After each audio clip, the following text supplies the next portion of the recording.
Greetings, everyone. Pete Pardo here from Sea of Tranquility. Welcome to another episode of 4Fusion Friday. We're talking about four great fusion albums. We got four terrific, great guys on the panel. Let me introduce everybody. First of all, our special guest for this month, Mr. Andy Edwards. What's up, Andy? And of course, I'm good. You good? You all good? yes, we're doing good. Happy to have you on. It's Right. been a little while. Yeah. We've been Yeah. watching you Looking over forward on to your this one. channel. It's you're doing some good things over there. Good to see. Thank you very much.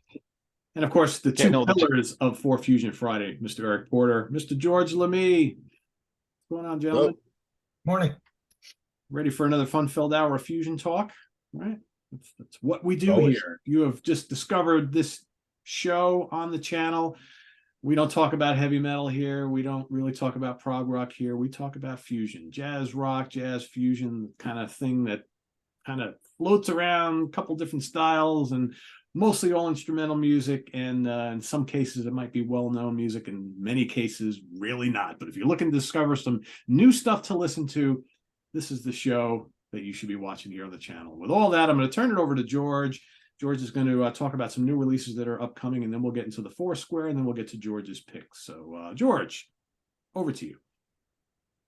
All right, new releases. Magnus Ostrom, A Room for Travelers. It's fourth album from this Swedish drummer. I haven't given this enough spins to be as conversant as I would like, but it's apparent that it's in line with his other stuff. It's got that Euro kind of clinical feel. It's the kind of thing you listen to it, and each time you listen to it, you get drawn more into it. Check it out. It's on Bandcamp. CDs are available. I would compare it to those two Finnish releases that Ken was selling a few months ago. It's kind of in that vein. So check that out. Cool. Yeah, it's good stuff. And we have Vital Information, Time Flies. 15th album from this veteran group brings about some changes. You got a new keyboard player, Emmanuel Valera, and a new bassist, Yannick Wizdala, is a New York session guy. Combining with leader Steve Smith, of course, been around forever. If you thought that a trio formation would bring about a style change, you're kind of right. This is more straight ahead than they've ever been. There's some straight jazz stuff on here, but it still retains its fusion form. There are more straight jazz moments, but it's still pretty fusiony. It's a double disc release with the second disc comprising mostly of an 8-part long studio jam. And the first disc, it's got a couple covers, got a Bud Powell tune, Tempest Fugit. So you get kind of the idea. I would say I need more time with it all, because it's a big package, but it's definitely an interesting addition to their discography. So Vital Information, Time Flies. They're playing locally here like real soon. I think it's at the They've Fountain. always been, I've ended up seeing them, got to be 5 or 6 times. They're always a band that managed to come Play around. a lot, yeah. Last time I saw them was in a tiny little club in just outside of Boston. This was a number of years ago. And it was great. There was only like maybe 50 or 75 people there, and after the show, they just hung out and talking to the crowd, and it was pretty neat. Yeah, I think they're playing at the Falcon here in Marlboro. It's either the Falcon or the Town Crier in Beacon, one of the two. I don't remember, but it's literally like 10 minutes from here, either one. And that CDs are available on that one as well. Last one is The Funky Knuckles, The Way It Is. The 5th album from this Dallas-based outfit. If you don't know them, they are a sextet. Funky fusion, as the name implies. I would say the closest comparator is probably Snarky Puppy. They have ties to the Pups. They're from the same neck of the woods. They're on the same label. But I would say they're punchier, and they lean more into their soloing chops than Snarky Puppy. So if that's something you find Snarky Puppy's lacking, you might want to check out the Funky Knuckles. There's a new guitarist to speak of on this one with a guy named Ethan Dithert. He's doing some pretty nice playing here. I would say he's an upgrade over the last guy, but everybody check it out for yourself and make your own decision on that one. That is also on Bandcamp. So far, no hard copies. Okay. George, you clued me into them because Wes Stevenson, I think is his name, is the bass player. I saw him with Mark Lettieri Mark Lettieri group probably earlier this month, and fantastic bass player. He was great. Yeah, he's really good. I mean, they groove hard, so if that's your thing, you should already be into these guys, but if you're not, check them out. But And of that's course, it on George will goodies. post the list of all these down in the comment section below, so you guys can go copy and paste and check out and all that stuff. Yep. Cool. All right, drum roll. The 4 featured albums of the day. Yeah, this I've been meaning to do this one for quite a while. It was suggested in the comments, and it was just kind of a natural. You got a guy that's been around as long as Dennis Chambers. Want to show him a little love. So this is Dennis Chambers as sideman. So you got Tom Coster, The Forbidden Zone, it's 1994. Front Page in 2000, self-titled. O's Space Ranch, Mostown, 2007. Tetsuo Sakurai, Vital World, 2011. So, Eric, even though this is a drum-centric episode, I venture to say that the guitar playing on all these will meet your standards, but you let us know what's your number 4. Absolutely. And you've clued me into Dennis for, probably right out of the gate. And I think if you listen to the Coster record, I think they right at the second song, he's like, best drummer in the world, Dennis Chambers, right? So I think he's got that rep throughout. And I've listened to a bunch of other things that he's been on. So again, focusing on guitar, but you can't miss this guy playing. And it probably drives you guys crazy as drummers where maybe that stuff kind of gets pushed to the back a little bit. But I think his presence on all of these is front and center, I think. I mean, between him, the bass work that you're hearing. What I did go with number 4 was the Tom Coster. I'll go guitar first and then I'll talk the rest, but I just felt guitar was a little underused. As impressive as this record is, I would have liked to hear a little more guitar. I know that's the case. And I think the reason why this sat at number 4, for me, the record starts out great.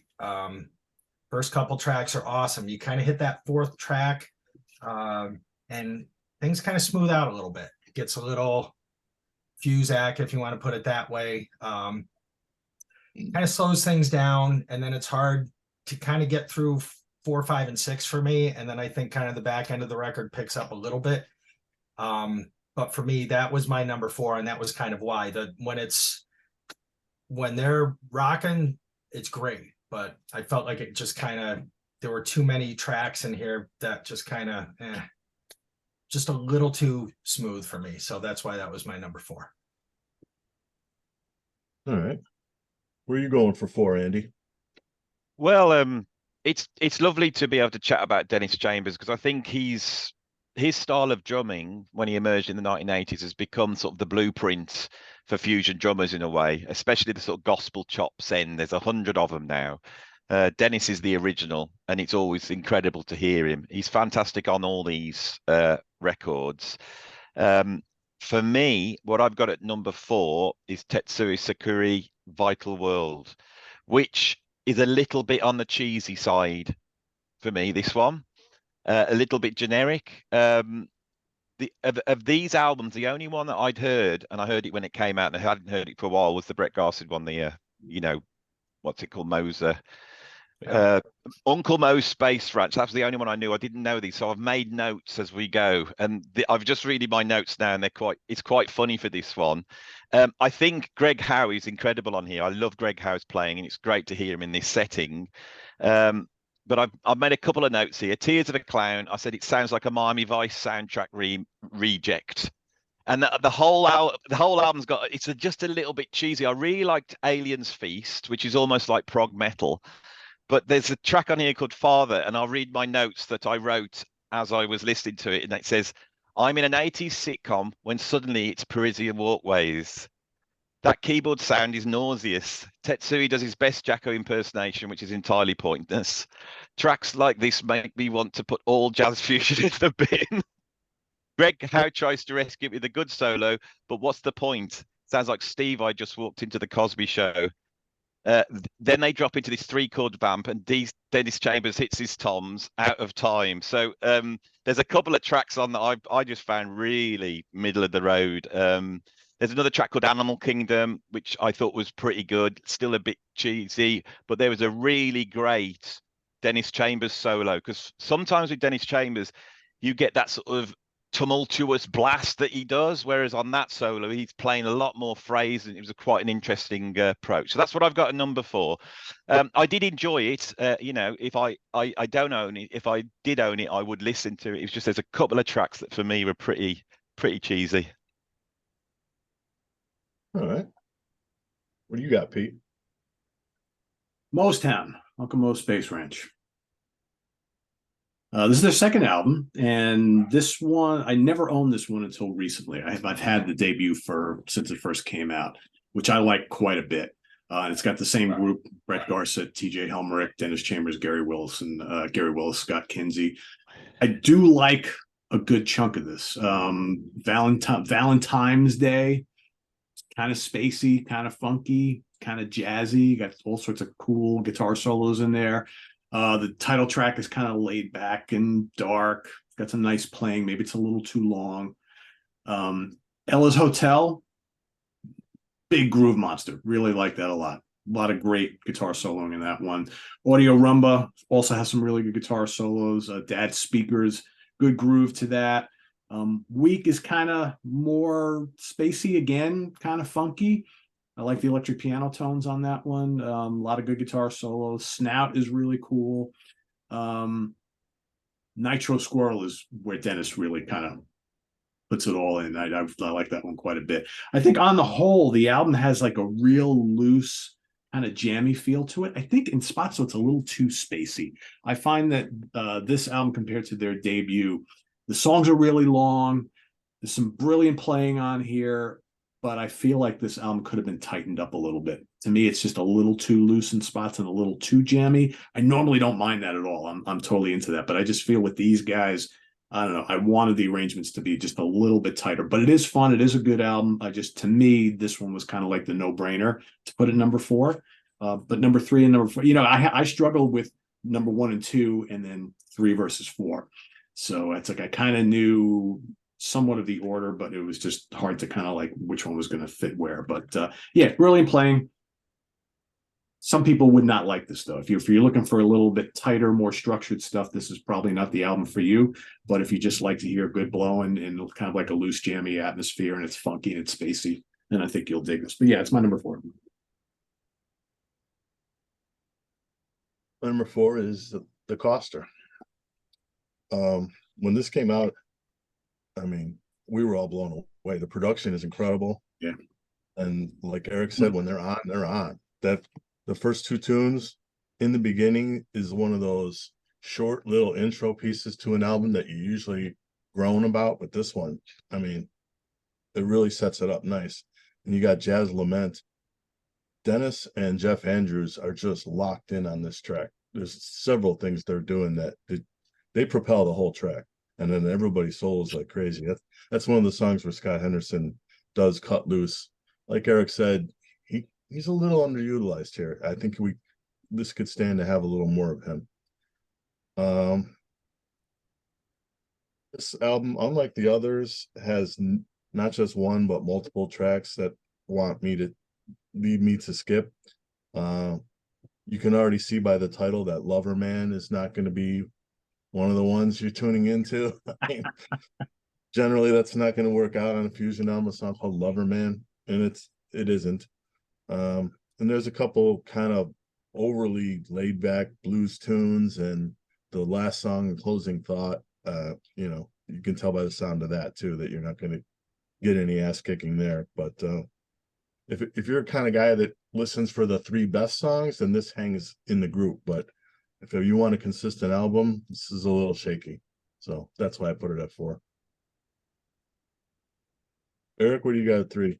I went with Uncle Mo's Space Ranch, and I pretty much aligning myself with Pete. I think the playing is fantastic. The songs don't stick with me um, like it would a lot of times. I know we've talked about this. I didn't have this on a hard copy, so I've been listening on Apple Music. The sequencing, it's Mo's Town is the title track, is the second track as I've been listening to it. And it's like immediately that track is just hard for me to get through. I like the guitar playing. There's some cool slide. There's some cool wah in that one. But I think like Pete said, it's almost like they get kind of spacey and jammy and it feels noodly to me. As much as I love Garcet and Helmrich, that one was tough. And then moving into the next ones, I think like, is it Path for a Thesis? That's another one that just kind of, I found kind of boring. I just don't, I feel like they got in a room, they played, there's great playing on it. Kinsey does, and Pete, the track you mentioned with the funky keys, Inspired Week, that one I like, but again, that one I think kind of falls off at the end too a little bit. They kind of come back around, but there's a lot of middle stuff that I suppose if you saw it live, it'd be great because you're seeing these guys play off each other maybe, but as a record, to me, it just did feel kind of jammy and loose and spacey. And I think kind of what we said with the Coster, when they're on, they're on fire. But song wise, I don't compositionally, just the songs don't stay with me. It's great to listen to, but I put it on the shelf and, poof, it's kind of gone for me. So that's my number 3. Okay. Andy? At number 3, I've got The Forbidden Zone by Tom Coster. I really enjoyed it. I agree with you that the good songs are really good. There's some skippable songs on there. The tracks I liked. The Fix I thought was great. And I described that as Brecker Brothers does M-Bass. And this album coming out in 1994, back then, M-Bass was the big thing. And there was a lot of people outside of the M-Bass world bringing those influences. And I do like that. Scott Henderson is underused on here, but when he is soloing, he's absolutely incredible. I mean, Scott Henderson's one of my favorite guitarists. He just represents the best of jazz fusion guitar playing for me. And when he is playing, it's absolutely brilliant. The opening track in the beginning, I thought was really interesting. It's almost like free jazz fusion. I've never heard that before, and I thought that was really innovative. Wasteland the Jam, which sort of seems to come out of sort of Chromosome by Mike Stern. It's got that sort of fusion bebop sound. It's got some nice Latin touches in it. Again, Scott Henderson sounds great. The downside for me is it's skippable tracks. Sometimes Tom Coster's keyboard sounds a little bit cheesy for me. A lot of 16th note melodies, a lot of all the time, and you get that a lot. A lot of Breckerisms from Bob Berg, but so some really original stuff there, and some of it's a little bit derivative that I've heard a lot already. But yeah, a good strong album, and I love Tom Coster's playing. I think he's one of the sort of underrated jazz fusion keyboard players. It goes right back to the early 70s, and it's really great to hear him in this full-on fusion setting. Pete, what do you got? The Forbidden Zone, number 3. Kind of agree with what everybody has said so far. There's some really, really great tracks on here, and then there's some that are like, they're okay, right? Kind of, there's a couple bland ones on here, but I think when it works, it really works. What I find really interesting about this album is, it's Tom Coster album, right? Keyboard player. It's not really a keyboard guy's solo album at all. It sounds like a true band effort. Although I do wish that there was more Scott Henderson on here, but I think that two of the stars of the show here, Bob Berg is tremendous on here, and the rhythm team. I mean, Chambers and Jeff Andrews just absolutely smoke on him right off from the beginning. In the beginning, man, you got Dennis playing alongside those nimble piano runs, just red hot stuff. I love the Fix. Blues for DC is kind of bluesy, but man, I love the Henderson solo on that. It's like one of the couple times where he just kind of unleashes. Wasteland the Jam is excellent. And I like Blue and Cool, which reminds me of like 80s Miles Davis a little bit. So Jazz Lament is also good. Kind of reminds me of like Electric Band, maybe a little bit mellower. But overall, I think there's plenty to love on here. It's not a 5 out of 5 album because of a couple tracks, but I think it sounds great. The playing is good. And yeah, I dig it. It's my number 3. Enjoyable album. My number 3 is Tetsuo Sakurai, Vital World. I don't like this as much as the first one that they did, this trio, but it's a good representation. This also has the little short opener, heavy Critical Planet, kind of like a slap bass workout, Dennis wailing along. I would say I agree with Andy that some of the tracks are a little I don't know, a little underdeveloped, kind of basic. It gets hot for me in the middle. Are You Ready is an old Grand Funk Railroad song. Yeah. Grand Funk cover, yeah. Yep. I think that's really good. That's about the point in the album where they start letting Dennis cut loose. That song, Another Kingdom, is almost like a neoclassical tune. There's a unison line that Sakurai and Greg do, and Dennis really gets to cut loose in that one. And from there on, I think those following tracks are better than the initial stuff up until you get to Father. Father is just the most saccharine ballad that, I mean, Easy, George. it's pretty saccharine. Well, when I got to Father, it was automatic number 4 for me. I didn't care. The rest of it could have been brilliant, but that was like unbelievably terrible. Everything that's bad about Fusion in one track. And I just thought, this is at number 4. I don't care what else they do. It could be Mavish Nuxer after this. It is no coincidence they stuck it at the end, because if they've stuck it anywhere else in the sequence, you'd just be like, I'm an outlier. I think we'll talk about it, but I think Hal's playing in that is brilliant. And I know you don't like the ballads, George. So as I was listening to it, I was waiting for you to like where that one was coming, but I'm like, I might have to defend that one when it gets to me. So no Softy Central over there in Chicago. Exactly. Greg definitely does his best to try and rescue it, without a doubt. He's trying his hardest. It's like that's what I said. It's like Steve Vai walking into the Cosby Show. I generally don't let that one play, but I don't have any big problem with the rest of it. I at least, find it decent to really good, and so that's why I got it at number 3. All right. Number 2, I am going with Front Page. I think this is where Dennis stands out the most of the 4 for me.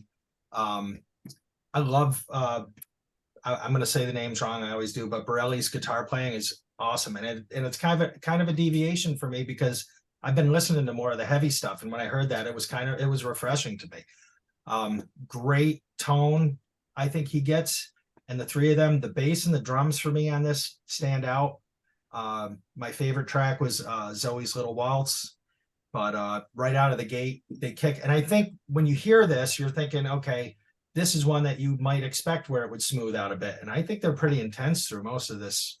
But I probably listened to this the most of the 4, because I really enjoyed the playing. And I don't know the terminology, but there's almost like that bop feel in some of his playing, which I absolutely loved. I just want to, track 3 had some great intricate lines between them. I think 5, which DBD, Dennis, he gets a little solo in that one. But I love the playing. I kept listening to that guitar stuff over and over again. And I think in that format, for some reason, for me, that's the one where I was really listening to Dennis, and the bass work is fantastic on this too. So that's my number 2 is Front Page. How about you, Andy? Number 2, I've got Front Page as well. I really like this album. I really did. And I think there's so much going for it. One of the things is, like, I think that Borelli Legrand is, again, another underrated guitarist. It's got his own sound. He's sort of taken that Django sound and channeled it into jazz fusion, which is really interesting. And the same can be said of Dominic Di Piazza, who has also got that sort of European Django sound. So they work really well together. With the other 2 albums we've discussed, it sounds like they've been a little bit overdubbed and pulled together in the studio. This sounds like a trio in the room. You never feel like they've added anything else. And the album does a lot of different sounds in it, even though we're listening to a trio. I mean, there's no keyboards there. There's no real overdubs. And I really enjoyed the way they utilized that. Dennis is great, but a little bit over the top for this group.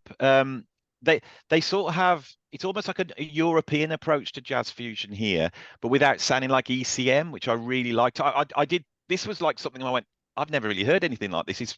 It's really great. DBD's flying. You know, they're really going for it on that. Living Hope, incredible groove, and I think that's got one of Borelli's best solos I've ever heard. The only thing for me on this one is John McLaughlin appears on it. And I was really excited about that. And I thought, well, this is going to just be number one, isn't it? It's got John on. I'm going to stick it number one. And then when that track comes on, he's playing great, but he's mixed so low. It's like Borelli's right up in front. I don't know if it's the version I've got, but you know, and then John was right at the back and he's got his chorus sound on it. So John was a little bit of a letdown for me. I was looking forward to that. But yeah, a really individual, interesting album.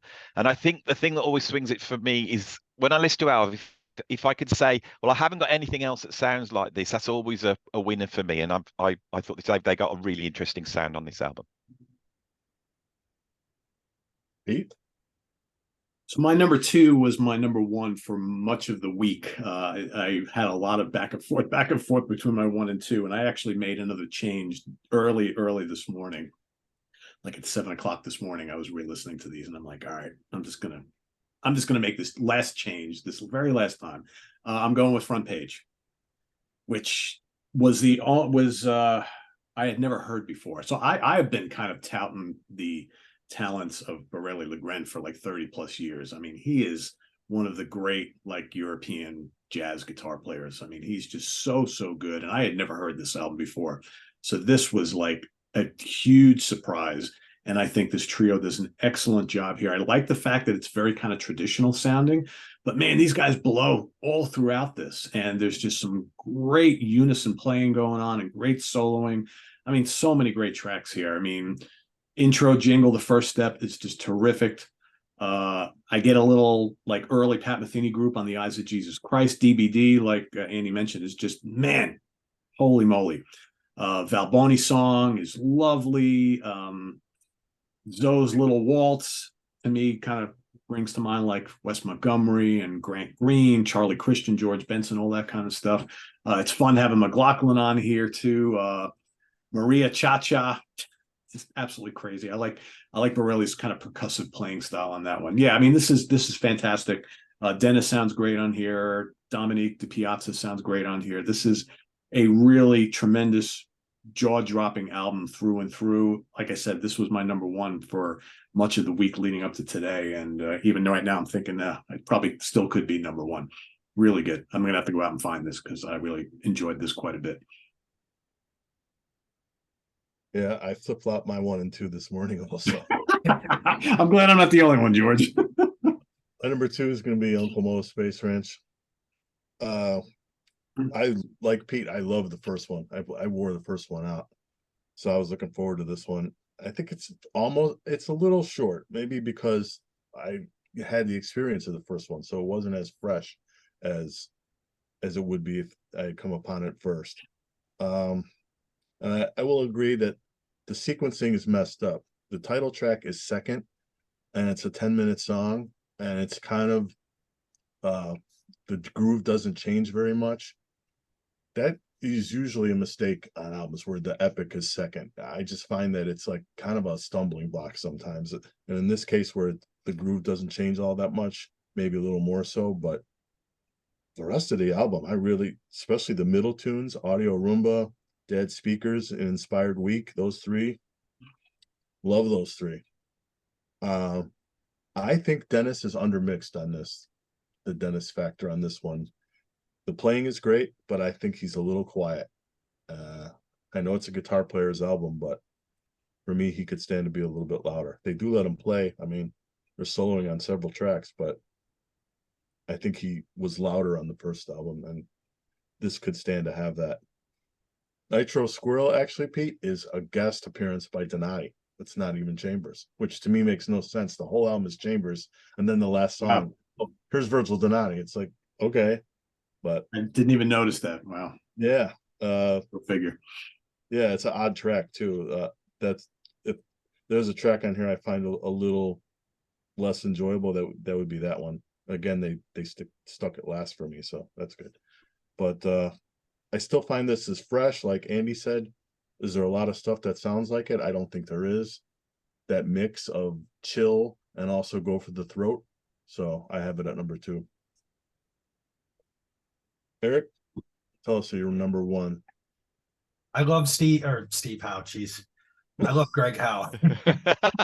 So I do love Steve Howe as well. But so Sakurai, or maybe Saccharin, the way you guys have been talking about him, that's my number 1. I think Greg Howe is absolutely phenomenal. Again, I know this was a Chambers episode, and I'm going to defend the softy right out of the gate.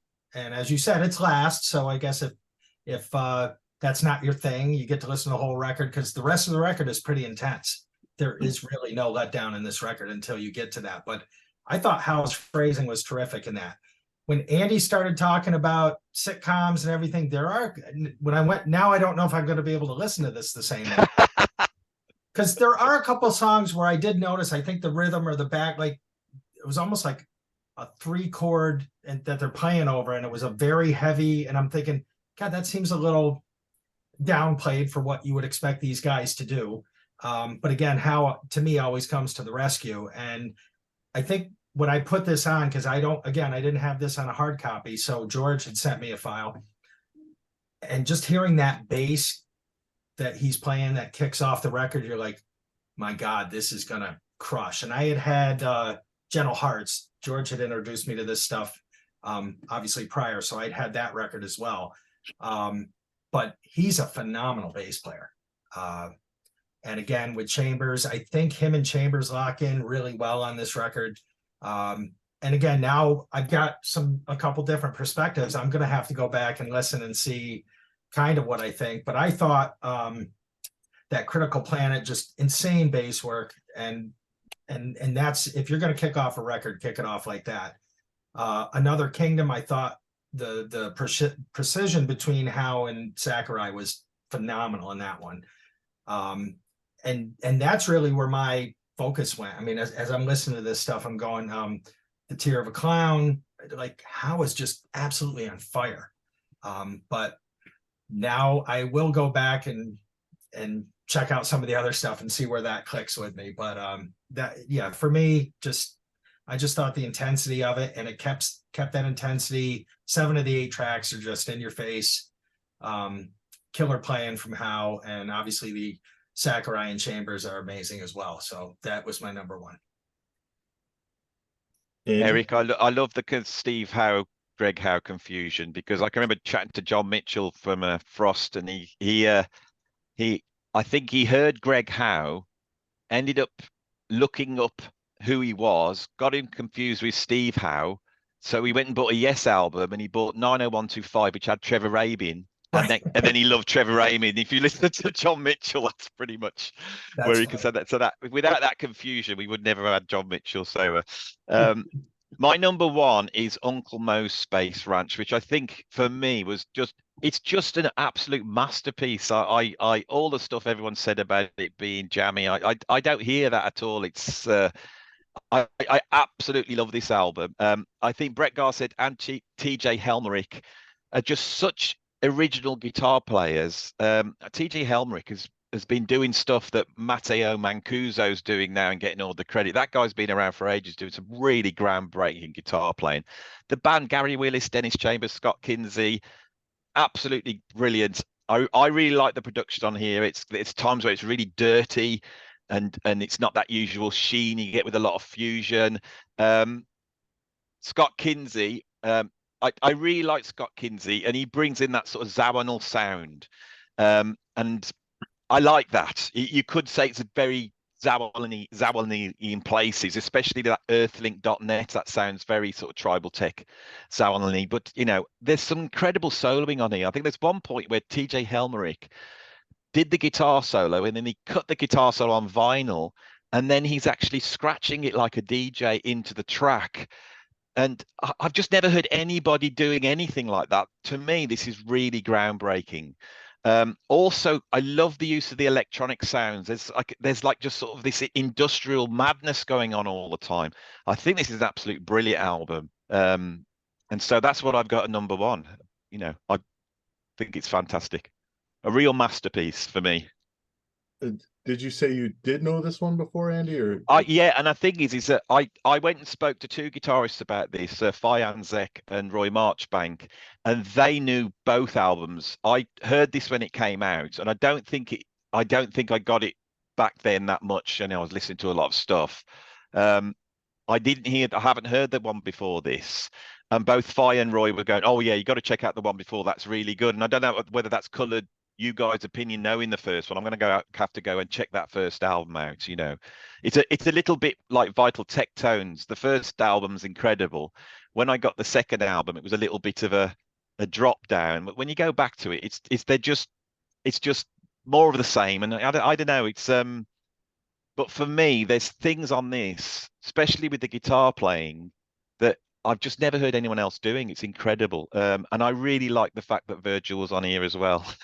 I thought, I love Dennis Chambers. I've got billions of Dennis Chambers albums, and you know, sometimes I've heard what he's done many a time. And so when Virgil popped in, Virgil's got such a sort of vicious approach to fusion. It's so virtuoso. It's nice to have that as well. Yeah, I thought this was a great album. All right, Pete, what's yours? Well, addition by subtraction, Vital World, Tetsuo Sakurai. This, like I said, this was my number 2 up until this morning, and I was just wrestling between my 1 and 2. I mean, I'll echo everything Eric said. I think Greg Howe is tremendous on this album. I mean, he's just almost to the point where the other 2 guys are killing it too, but I'm listening to this guy just blazing away on the guitar. I think his playing on Father is absolutely sublime. I really do. I was just like, wow, that's just some beautiful phrasing on that. Another Kingdom just completely rips. How about Alien's Feast? Holy cow, man, just crushes. And I love Tear of the Clown. I mean, there's some really nice melodies on there, and just Howe's soloing is just absolutely tremendous. There's great bass playing on this album. The drums are great. I agree this may not be as mind-blowing as their other one, but it's pretty damn close for me. And, you know, it's funny. I was sitting there listening to Are You Ready? And I'm a huge Grand Funk Railroad fan, right? But just, you know, there's many of other songs that are titled Are You Ready? So I was like, I'm listening to it, and I'm like, oh, this is good. It's kind of funky. I'm like, wait a second. Like, that's Grand Funk Railroad. And I was like, holy shit, they do it really, really well. It's funky as all hell. I think one of the most inspired, like, kind of like instrumental covers I've heard in a long time of kind of like, I mean, it's a popular Grand Funk Railroad song, but I would think it's kind of an obscure song overall. So, yeah, good stuff. My number 1. You see, here in Britain, we don't know who Grand Funk Railroad are. That's a shame. So I never clocked that at all. It's a really, really bizarre thing here in the UK. Yeah, that if you could go out and talk to anybody, they'll never know that band. I know, they were huge here. Huge. Yeah. It's really weird, isn't it? Strange. It's like Slade over there. They're nobody's here. Yeah, Slade and Status Quo, right? Never made it. Yeah, household names here. Household names. Yeah. My number 1 is the front page. Sadly, a one and done. I think this was put together by the producer, Christian Pegand, a lineup that he envisioned. For people that didn't quite get it, Borelli is playing clean tone on all this. So if you're looking for, you know, distortion and gain and stuff, you don't have it here. But the actual compositions are go for the throat. You won't miss aggression. Just from the opening tune, the first step, DiPiazza doing this harmonics thing on the bass, absolutely incredible. Everybody solos their ass off on that tune. Marie Cha Cha is another one, DiPiazza composition, funky. Again, Dennis solos again. Like Eric said, this is the best album for Dennis out of these albums. I don't think that's in dispute. DBD, Dennis gets an open solo in that one, is just insane. I mean, yeah. He's just killing it. It's a complete annihilation. Danello, that is so fun. It's like a minute and change duet between DiPiazza and Borelli. Just incredible. There's video on YouTube. You got to check it out. It's crazy. It maybe weakens a little bit down the stretch. There's a couple tunes that Borelli brings back from his Foreign Affairs album. Timothy, that's written for his son, and Joseph, the closer, that the one that McLaughlin solos on, that was the other one that previously appeared on Foreign Affairs. Those are good tunes, but I've heard them before, so maybe that colors my opinion. But this was going to be number 2, but it's just too intense. I just love the fire in it. I couldn't get past it. And I'm pulling a Pete here and going with like the best songs on this. I just feel are complete annihilation. I just love them to death. And totally disappointed that they never did a follow-up, but we got what we got. I almost pulled a tie for number 1, George. That's how much I like both of those albums. It's a great album. It really is. It was one for me all week. And when I was like, yeah, it's going to stay. And then this morning I decided to listen to Tetsuo album again. I'm like, oh man. It's got like an acoustic. Greg Halborelli. What do I do? Fusion aggression with like an acoustic feel. It's kind of a unique record on the shelf. Yeah.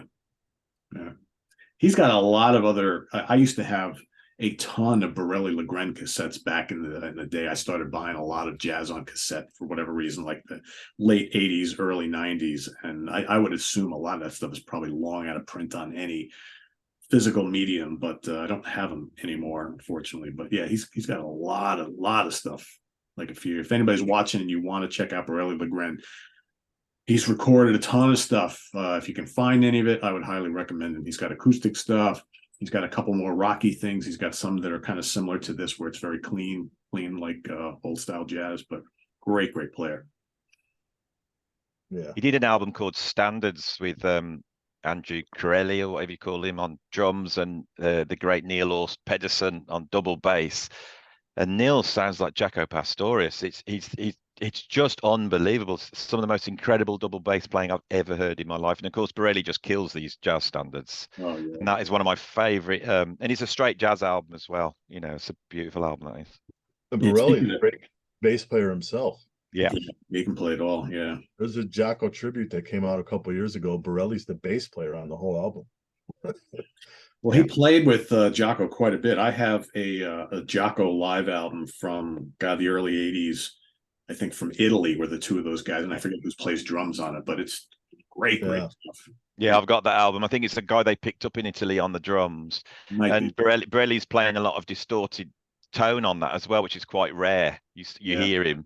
Yeah, I don't think Jaco's in tip-top shape on that. No, he's not. That's more listening for Borelli, I think. It's the same thing with those other Jaco live albums where he's playing with Hiram Bullock or Mike Stern.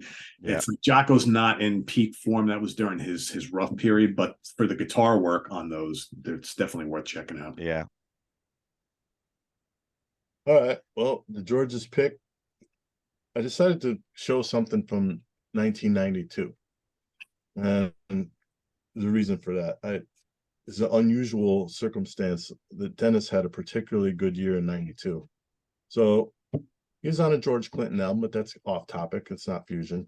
He was on Steve Kahn Headline, but that's only a few tracks. He was on Barbara Dennerlein's That's Me. That's a good funk organ quartet. I was going to pick that.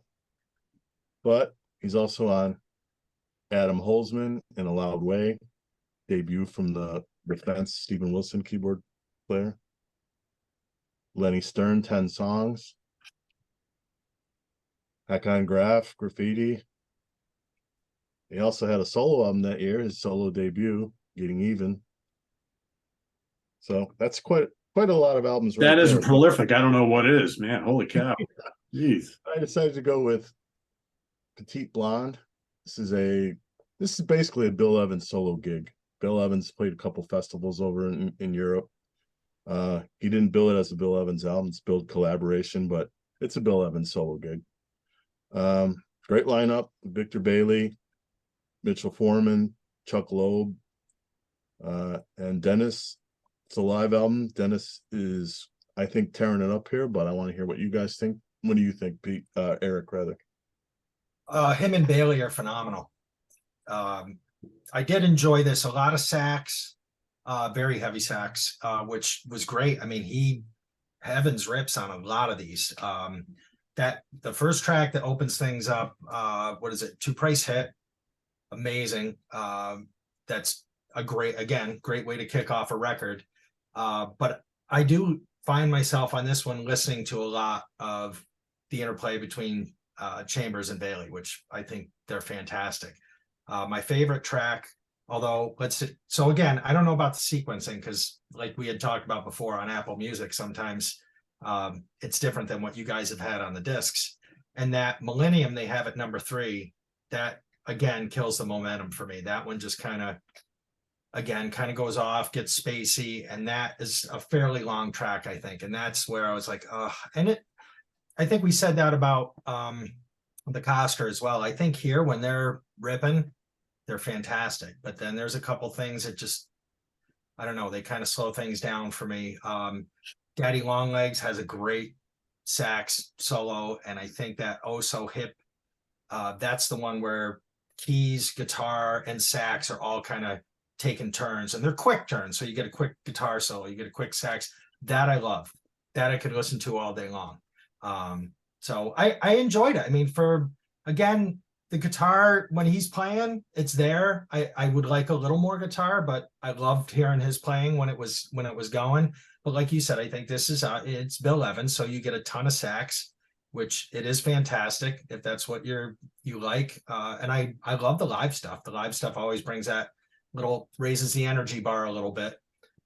So it was terrific. It's just there's a couple things that slow it down as you're kind of working your way through the disc. But other than that, most of the tracks are pretty fiery. So I dug this.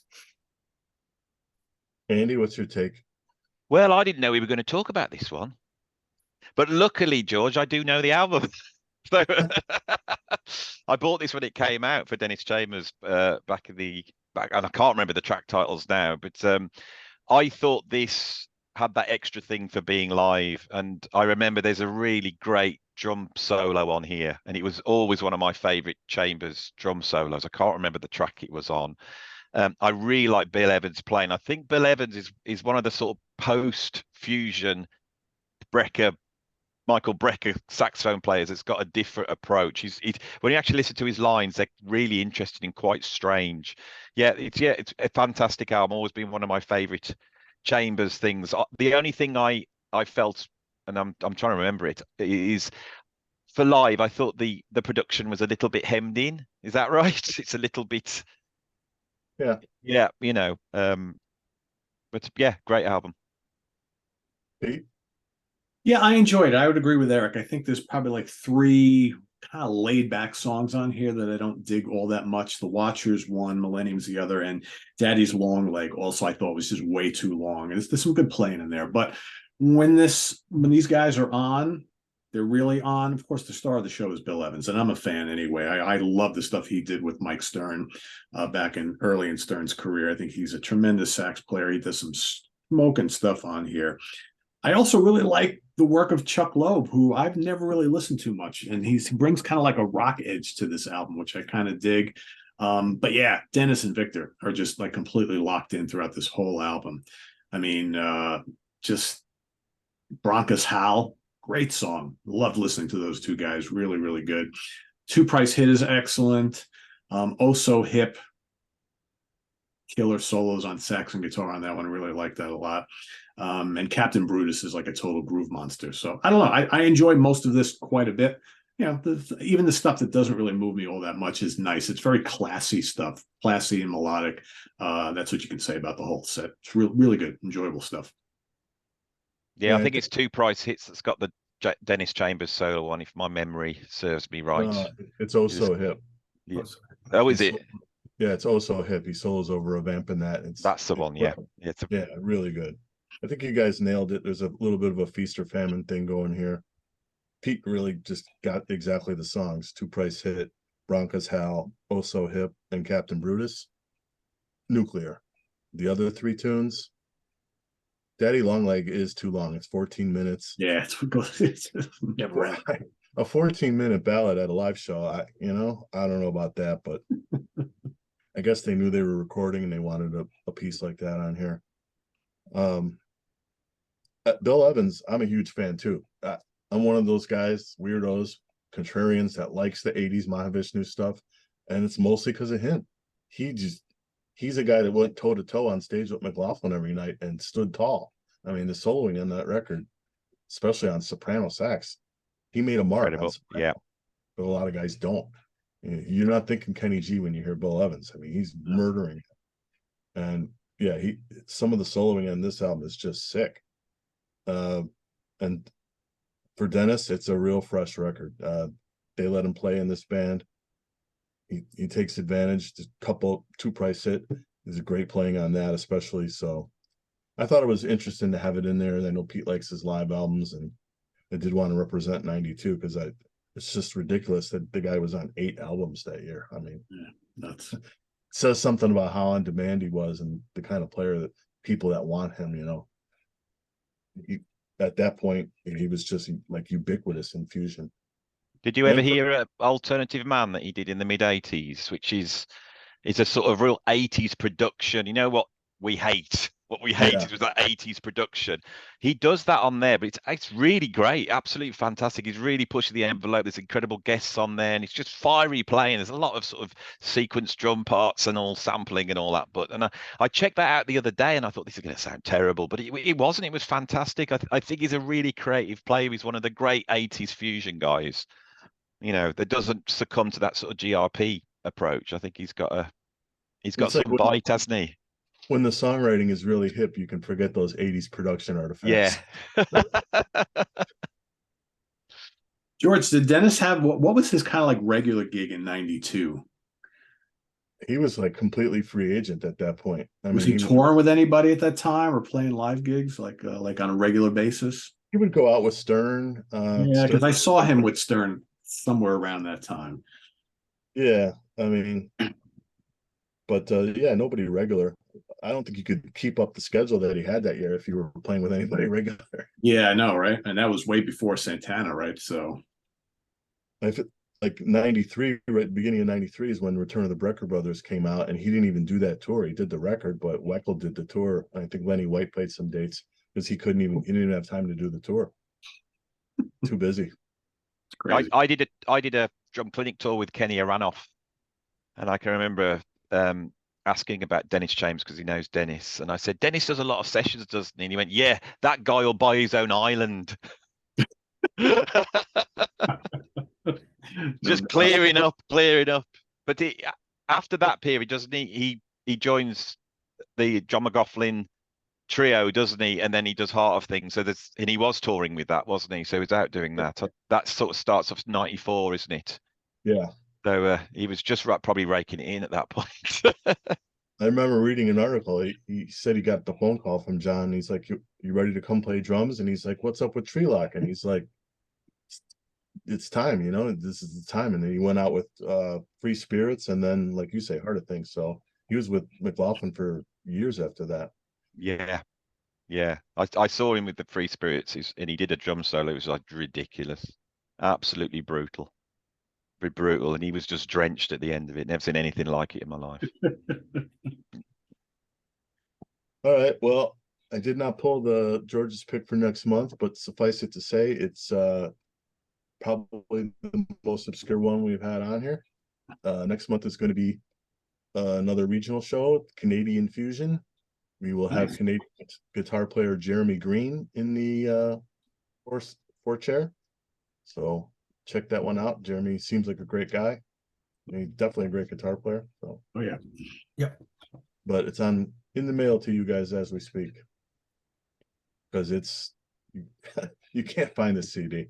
I mean, it's just there's a lot of them you can't find, George. When George says it's obscure, it's obscure. Yeah, it's obscure. Yeah. There's probably 5 copies pressed. But join us for that one. That's going to be fun. Cool. So you know the drill, everybody. You got your homework. So go out and listen to these 4 or all 5 albums that we talked about today, and let us know how you would rank them, what you think of them in the comments below. And stay tuned 1 month from today, or thereabouts. Should be 1 month from today. We will be back here once again on 4Fusion Friday. I do want to thank Andy Edwards for coming on and joining us today. It's always great having him here. And yes, thanks for asking me. I always love coming on. Awesome, great to have you. I love Sea of Tranquility. Love it. Thank you, Andy. We appreciate that. So thanks once again to George for emceeing this whole affair here, and of course Eric for doing what he does each and every month here on 4Fusion Friday. So I always count on Eric to talk a lot about the guitar players on these, because that's what he always brings to the table, right? Even in this today's drum-centered episode, exactly. we got to give the guitar players some love. So, and thankfully we had good guitar players in all of America, right? For sure. Yeah. So thanks for watching, everybody. Visit us on the web at www.seatranquility.org. We're on Facebook, we're on YouTube, all together, all the damn time. Please subscribe if you haven't already, and click on that notification bell so you get alert of all of our content as it posts. And please do hit that like button before you leave. We'll see you next time here on 4Fusion Friday. For Andy Edwards, George Lamie, and Eric Porter, I am Pete Pardo. Enjoy your weekend, everybody. Take care. Bye-bye.